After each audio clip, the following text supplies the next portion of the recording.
그날 아침, 나는 내 차가 사라진 주차장을 보며 키가 거꾸로 솟는 걸 느꼈다. 사촌 녀석이 내 열쇠를 훔쳐 팔아넘긴 걸 알았을 때 나는 웃었다. 복수로 그의 인생을 망치기로 결심하며. 그 순간 나는 더 이상 착한 형제가 아니었다. 이제 나는 괴물이 될 준비가 돼 있었다. 나는 서울의 작은 아파트에서 혼자 살고 있었다. 30대 중반, 평범한 회사원으로 매일 지하철 타고 출퇴근하며 버티는 삶. 부모님은 일찍 돌아가시고 남은 건 먼 친척들 뿐이었다. 그 중에서도 사촌형, 민준이, 그는 나보다 2살 많았지만 인생이 엉망이었다. 도박에 빠져 빚을 지고 직장도 여러 번 잃어버린 녀석. 작년 겨울, 그는 문 앞에 서서 울면서 애원했다. 형제야, 나 좀 재워줘. 빚쟁이들이 쫓아오고 있어? 한 달만, 제발. 나는 망설였다. 내 삶도 팍팍했지만 혈육이란 게 뭔가. 결국 문을 열어줬다. 좋아, 들어와. 하지만 일자리 구할 때까지만이야. 그렇게 시작됐다. 처음엔 괜찮았다. 민준이는 소파에서 자고 아침에 함께 커피 마시며 이야기를 나눴다. 그는 과거를 후회하는 척했다. 나 때문에 부모님 속 썩였어. 이번엔 제대로 해볼게. 나는 믿었다. 왜냐하면 나도 외로웠으니까. 며칠 지나지 않아 그는 빚 이야기를 꺼냈다. 형제, 5천만 원이야. 이자 때문에 불어나고 있어? 도와줄 수 있으면. 나는 한숨을 쉬었다. 내 통장엔 부모님 유산으로 모은 돈이 좀 있었다. 반만 갚아줄게. 나머진 내가 알아서 해. 그렇게 2,500만 원을 건넸다. 민준이는 무릎 꿇고 감사했다. 평생 갚을게. 형제, 너 없인 나 죽었어. 그 후로 민준이는 집에서 지냈다. 일자리를 구한다고 했지만 낮엔 TV만 보고 밤엔 친구들과 술 마시러 나갔다. 나는 출근하고 돌아와 청소하고 밥 차려주기까지 했다. 형제, 내가 왜 이렇게 해? 친구들이 물었지만 나는 가족이잖아 라고 대답했다. 속으로는 불안했다. 민준이의 눈빛이 점점 교활해지는 게 느껴졌다. 어느 날 회사에서 돌아오니 집이 엉망이었다. 민준이가 친구들을 불러 파티를 한 모양이었다. 야, 이게 뭐야? 내가 소리치자 그는 웃으며 말했다. 미안, 형제. 그냥 재미로. 그날 밤 나는 잠을 이루지 못했다. 이 녀석 정말 변할까? 내 마음속에서 의심이 싹 텄다. 시간이 흘렀다. 민준이는 여전히 일자리를 못 구했다. 대신 내 물건을 슬쩍슬쩍 쓰기 시작했다. 내 옷, 내 시계, 심지어 내 노트북까지. 형제, 빌려줄게 라고 물어보지도 않고. 나는 참았다. 혈육이니까. 하지만 한계가 왔다. 내 차 이야기였다. 내 차는 부모님께 물려받은 중고 벤츠. 나에게 유일한 사치이자 추억이었다. 주말에 타고 드라이브하며 스트레스를 풀었다. 민준이가 형제, 차 좀 빌려줄래? 면접 보러 가야 해 라고 했을 때 나는 열쇠를 줬다. 조심해, 그게 실수였다. 그날 저녁, 차가 돌아오지 않았다. 전화하니 민준이가 받았다. 형제, 미안. 사고 났어. 수리비가. 이 거짓말이었다. 다음 날, 나는 차를 찾으러 나섰다. 중고차 매매상에서 내 차를 발견했다. 이미 팔린 상태였다.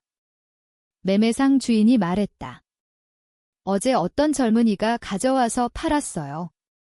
서류 다 정상이었는데. 나는 충격에 휘청였다. 민준이가 내 서류를 훔쳐 위조한 거였다. 전화로 따지자 그는 태연하게 말했다. 형제, 돈이 급했어. 빚 갚으려고. 나중에 갚을게. 그 순간 내 안에서 무언가 끊어졌다. 이 새끼, 날 이용한 거였어. 나는 결심했다. 복수할 거야. 하지만 어떻게? 단순한 싸움이 아니었다. 더 깊고 아픈 복수. 그날 밤 나는 계획을 세웠다. 민준이의 약점을 파악하기 시작했다. 그의 과거, 도박 친구들, 숨겨진 비밀. 나는 회사 동료에게 물어봤다. 민준이 알아? 그 녀석 빚쟁이들 누군지 동료가 알려준 이름들. 나는 그들을 찾아 나섰다. 복수는 시작됐다. 민준이는 모르고 있었다. 내가 그의 인생을 무너뜨릴 준비를 하고 있다는 걸. 집에 돌아와 웃으며 인사하는 그를 보며 나는 속으로 중얼거렸다. 기다려. 내가 날 배신한 대가를 치르게 할게. 집 안 공기가 무거웠다. 민준이가 소파에 앉아 맥주를 마시며 TV를 보는 걸 보며 나는 주먹을 쥐었다. 형제, 오늘 뭐 먹을까? 그가 물었지만 나는 대답 대신 방으로 들어갔다. 문을 잠그고 컴퓨터를 켰다. 그의 과거를 캐기 시작했다. 민준이의 빚은 5천만 원이 아니었다. 더 많았다. 도박 사이트 기록을 해킹 비슷하게 뒤져보니 1억 가까이 됐다. 그는 나에게 거짓말을 한 거였다. 이 새끼, 날 속였어. 나는 빚쟁이 중 한 명을 만났다. 서울의 어두운 골목에서, 카페에서. 민준이 빚, 내가 갚아줄게. 대신 정보 좀 줘. 빚쟁이가 웃었다. 그 녀석, 여자도 많아. 바람 피우는 새끼야. 그 정보가 충격이었다. 민준이는 결혼한 적이 있었다. 전처가 있었고 아이까지. 하지만 도박 때문에 이혼했다. 전처는 지금도 그를 미워하며 살고 있었다. 나는 그녀를 찾았다. 페이스북으로 연락했다. 민준 씨 전처분이세요? 중요한 이야기 있어요. 그녀는 만나주었다. 커피숍에서 눈물을 글썽이며 말했다. 그 인간 때문에 내 인생 망쳤어요. 아이 양육비도 안 주고. 나는 그녀의 이야기를 듣고 계획을 세웠다. 민준이의 비밀을 폭로할 거야. 하지만 단순히 말로 하지 않을 거다. 증거를 모아서 그의 삶을 산산조각 낼 거다. 집에 돌아와 민준이가 잠든 틈에 그의 핸드폰을 뒤졌다. 메시지들, 도박 내역, 여자들과의 대화. 스크린샷을 찍었다. 다음 날 민준이가 형제, 돈 좀 빌려줄래? 500만 원만 지라고 했을 때 나는 웃었다. 좋아, 줄게. 하지만 조건이 있어. 그는 눈을 빛냈다. 뭐든지. 나는 말했다. 내 과거 이야기 해줘. 솔직하게. 민준이는 망설였지만 돈 때문에 털어놨다. 전처 있었어. 하지만 그년이 문제였어. 거짓말이었다. 나는 속으로 비웃었다. 복수는 점점 구체화됐다. 나는 민준이의 직장 지원서를 훔쳐봤다. 그는 면접을 보러 간다고 했지만 실제로는 도박장이었다. 나는 그곳을 따라갔다. 서울의 지하 도박장. 연기와 소음 속에서 민준이가 돈을 잃는 걸 봤다. 사진을 찍었다. 이걸로 끝낼 수 있어? 하지만 내 마음은 복잡했다. 왜냐하면 나도 가족이었다. 부모님 살아계실 때 민준이와 함께 놀던 어린 시절이 떠올랐다. 형제, 같이 놀자. 그때 우리는 가까웠다. 그런데 언제부터 이렇게 됐을까? 내 독백이 길어졌다. 나는 왜 그를 도왔을까? 외로움 때문에? 아니, 착한 척하고 싶어서. 이제 후회해. 민준이가 내 차를 판 돈으로 도박을 했다는 걸 알았을 때 분노가 폭발했다. 야, 이 새끼야. 나는 그를 벽으로 밀쳤다. 그는 놀라서 말했다. 형제, 왜 그래? 나는 증거를 보여줬다. 내가 내 차 판 돈으로 이 짓 했어. 민준이는 얼굴이 창백해졌다. 미안, 형제. 갚을게. 하지만 나는 용서하지 않았다. 대신 그의 전처에게 연락했다. 민준이 지금 내 집에 있어요. 도박 중이야. 그녀는 화가 나서 왔다. 집 앞에서 소란이 일어났다. 이 개자식아. 아이 양육비 어디 갔어? 민준이는 당황했다. 너 왜 여기 있어? 그날 밤 싸움은 격렬했다.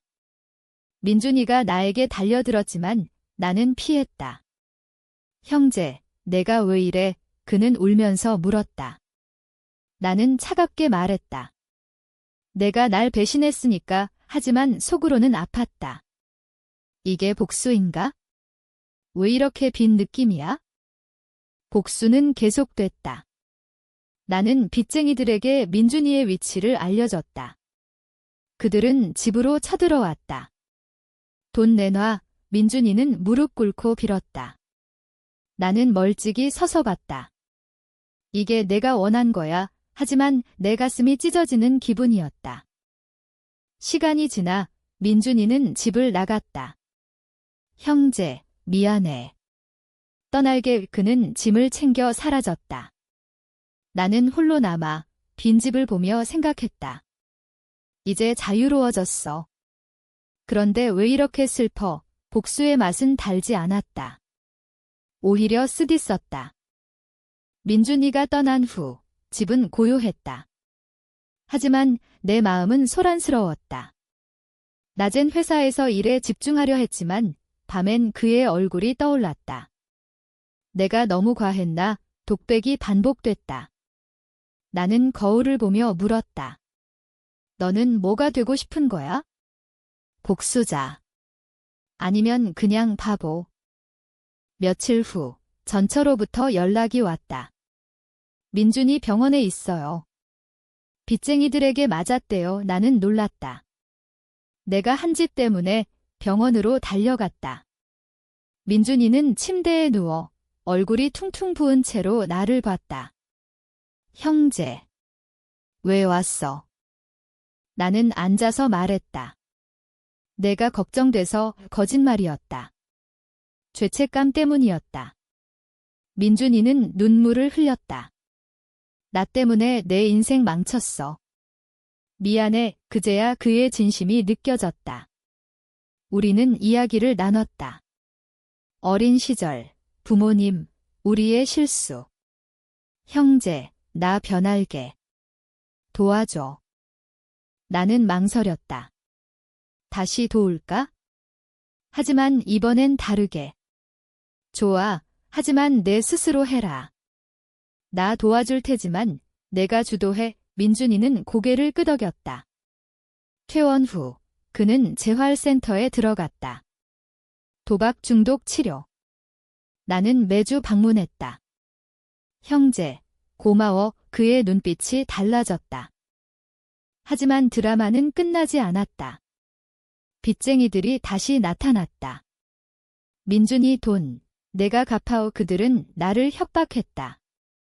서울의 밤거리에서 칼을 들이대며. 나는 두려웠다. 이게 내 복수의 결과야. 나는 경찰에 신고했다. 하지만 그들은 사라졌다. 민준이와 나는 함께 대처했다.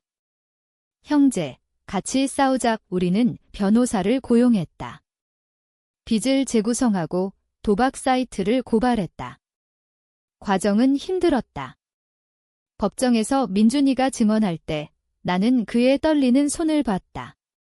이 녀석 정말 변하려 해. 내 삶도 변했다. 회사에서 승진 제안을 받았지만 거절했다. 대신 상담사 자격증을 따기 시작했다. 왜? 친구들이 물었다. 민준이처럼 사람들 도우려고. 우복수는 나를 변화시켰다. 더 강해지고 공감하게 됐다. 어느 날 민준이가 직장을 구했다. 카페 바리스타. 형제, 첫 월급 받았어. 내 차갑 일부야. 그는 돈을 건넸다. 나는 받지 않았다. 내가 잘 살면 돼. 우리는 웃었다. 하지만 속으로는 아직 끝난 게 아니야 라고 생각했다. 빚쟁이들의 보스가 나타났다. 민준이, 마지막 기회야. 우리는 함정을 팠다. 경찰과 협력해. 서울의 창고에서 대면. 돈 내놔. 보스가 소리쳤지만 경찰이 들이닥쳤다. 체포됐다. 민준이는 안도했다. 형제, 내 덕분이야. 그 사건 후 우리의 관계는 회복됐다. 민준이는 전처와 화해하려 애썼다. 아이 만나게 해줄게. 그녀가 말했다. 나는 지켜봤다. 복수가 아니라 용서가 답이었어. 하지만 내 독백은 계속됐다. 나는 왜 그를 미워했나? 나 자신을 미워했기 때문인가? 밤하늘을 보며 서울의 불빛 속에서. 시간이 흘러 계절이 바뀌었다. 봄이 왔지만 내 마음은 여전히 겨울이었다. 민준이와의 관계가 좋아졌다고 해도 상처는 남아있었다. 형제, 같이 산책할까? 그가 제안할 때 나는 고개를 끄덕였지만 속으로는 경계했다. 다시 배신하면? 민준이는 노력했다. 매일 아침 커피를 타주고 집 청소를 했다. 형제, 나 변했어. 그의 말에 나는 믿고 싶었다. 하지만 과거의 그림자가 지워지지 않았다. 회사에서 스트레스가 쌓일 때 나는 민준이를 탓했다. 내 때문에 내 삶이 엉망이야. 어느 날 전처가 아이를 데리고 왔다. 민준아, 에바, 아이는 5살, 민준이를 닮았다. 아빠, 아이가 달려들자 민준이는 울었다. 나는 멀리서 봤다. 이게 가족인가? 내 독백이 깊어졌다. 나는 왜 가족이 없지? 부모님 떠난 후 혼자였어. 그날 저녁 우리는 함께 식사했다. 전처, 아이, 민준이, 나 어색했지만 따뜻했다. 형제, 고마워. 민준이가 말했다. 나는 웃었다. 하지만 밤에 혼자 생각했다. 이 행복 영원할까? 드라마는 다시 시작됐다. 민준이의 옛 친구가 나타났다. 도박 유혹. 한 번만 해 돈 벌자. 민준이는 흔들렸다. 나는 알았다. 그의 핸드폰 메시지 봤으니까? 안 돼. 나는 개입했다. 민준아, 가지마. 그는 화냈다. 형제, 내가 왜 간섭해? 싸움이 벌어졌다. 내가 날 망쳤어. 민준이가 소리쳤다. 나는 반박했다. 내가 먼저 배신했잖아. 우리는 주먹을 날렸다. 피가 흘렀다. 전처가 말렸다. 그만해. 아이가 울었다. 그 후 민준이는 집을 나갔다. 다시. 나는 후회했다. 내가 너무 세게 나갔어. 얘 찾으러 나섰다. 서울의 거리를 헤매다 도박장에서 그를 발견했다. 형제의 그는 패배한 눈으로 나를 봤다. 나는 끌고 나왔다. 집으로 가자. 차 안에서 우리는 이야기했다. 왜 다시? 내가 물었다. 두려워서. 실패할까 봐. 민준이가 털어놨다. 그의 약함, 공포. 나는 공감했다. 나도 그래? 재활을 다시 시작했다. 이번엔 함께. 나는 상담 세션을 받았다. 당신의 분노, 어디서 오나? 상담사가 물었다. 나는 말했다. 외로움에서 깨달음이었다. 복수는 내 상처를 덮으려 한 거였다. 민준이는 회복됐다. 직장에서 승진했다. 형제, 내 덕분이야. 우리는 형제처럼 지냈다. 하지만 시련은 끝나지 않았다. 내 건강이 나빠졌다. 스트레스성 위궤양. 병원에 입원했다. 민준이가 간호했다. 형제, 내가 지킬게. 그의 헌신에 나는 눈물을 흘렸다. 이게 진짜 가족이야. 애퇴원 후 우리는 계획을 세웠다. 함께 사업을. 카페 열기. 우리 힘 합치자. 준비 과정은 힘들었다. 돈 모으기, 장소 찾기. 하지만 즐거웠다. 형제, 성공할 거야. 민준이가 말했다. 나는 믿었다. 카페 오픈 준비가 한창이었다. 서울의 작은 골목, 오래된 건물을 개조했다. 형제, 이름 뭐로 할까? 민준이가 물었다. 나는 형제의 집이라고 제안했다. 웃었다.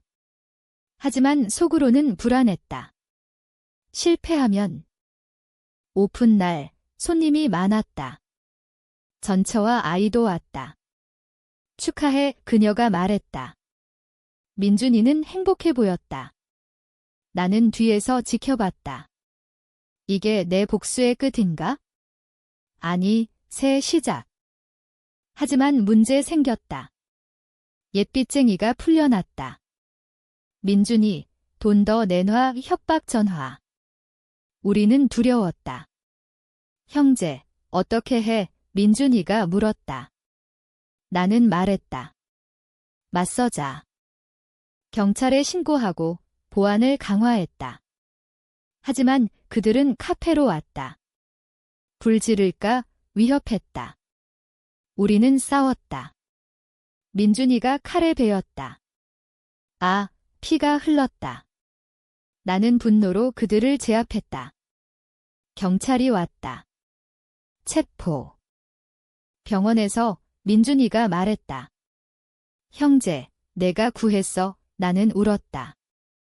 우리가 함께니까. 그 사건 후 우리의 유대는 더 강해졌다. 카페는 번창했다.